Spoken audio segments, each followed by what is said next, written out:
ஆரம்பத்திற்கு தலைவனாக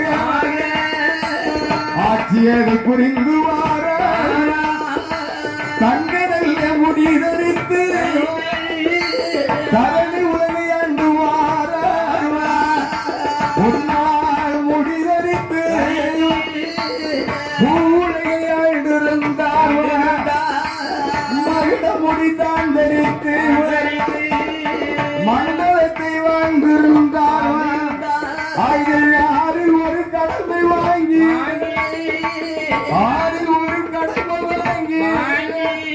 அதில் ஆராய்ச்சி மணியும் கட்டி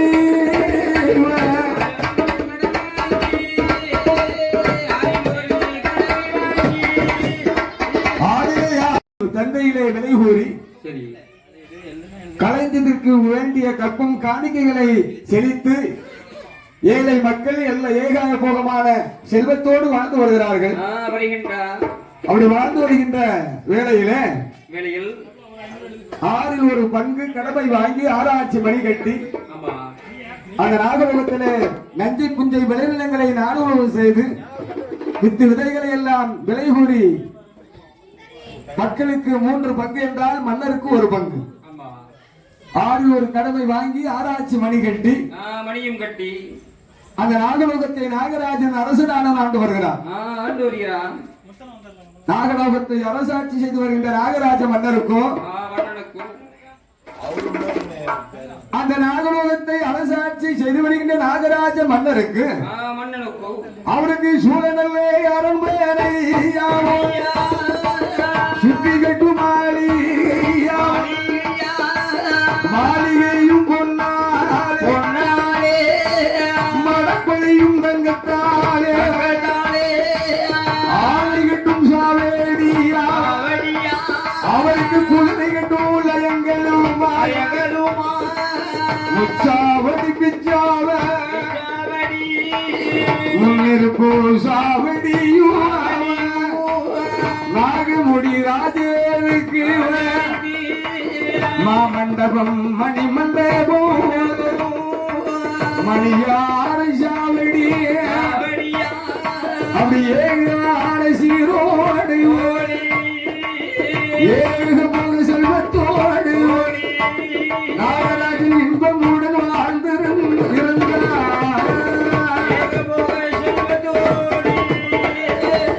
ஏழு போக செல்வத்தோடு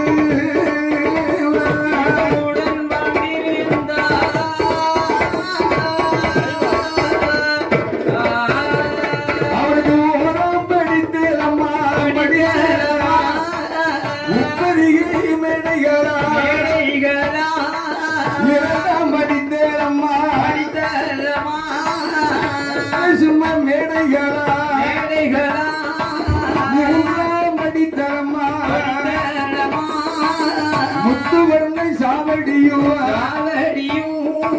நாலாம் படித்தேலம்மா நாகரத்தின மேடைகளா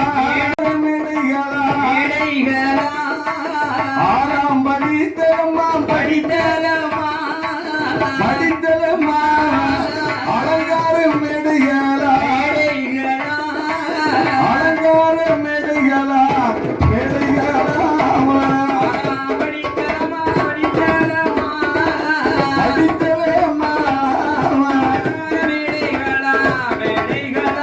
மன்னருக்கு அலங்கார மேடைகளும்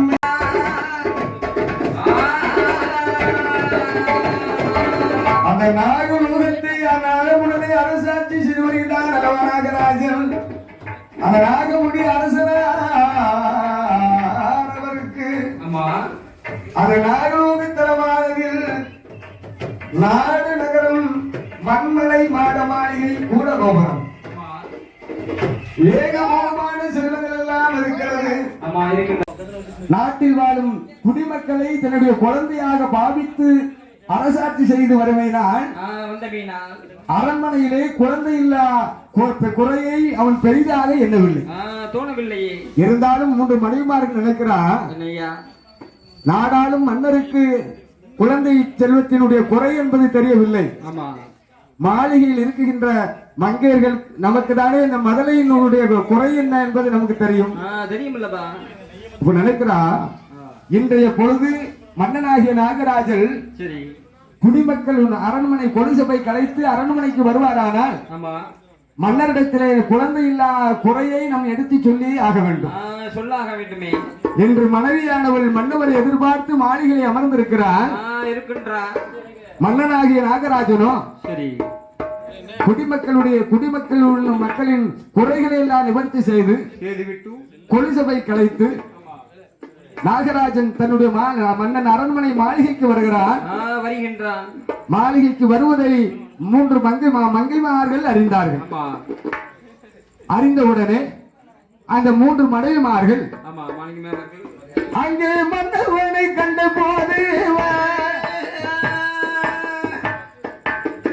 மன்னவரை கண்ட போது 3 நல்ல மங்கையர்கள் எதிர்கொண்டு வரவழைத்து அரியாசனத்தில் அமர செய்தார். பன்னீர் செம்பில் ஜலம் கோரி பாதங்களை சுத்தம் செய்தார். சப்ர மஞ்சை கட்டினே மன்னவரை அமர வைத்து 3 நல்ல மங்கையர்கள் தலைவாழை இலை விரித்து அந்த கோஷணங்கள் தான் படைத்து சப்ரமந்து கட்டிலே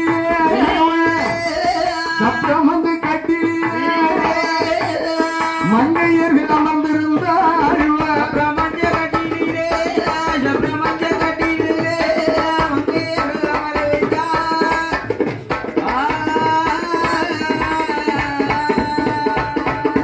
அப்படி சப்ரமஞ்ச கட்டிலே மன்னவரை அமர வைத்து தலைவாழை இலை விரித்து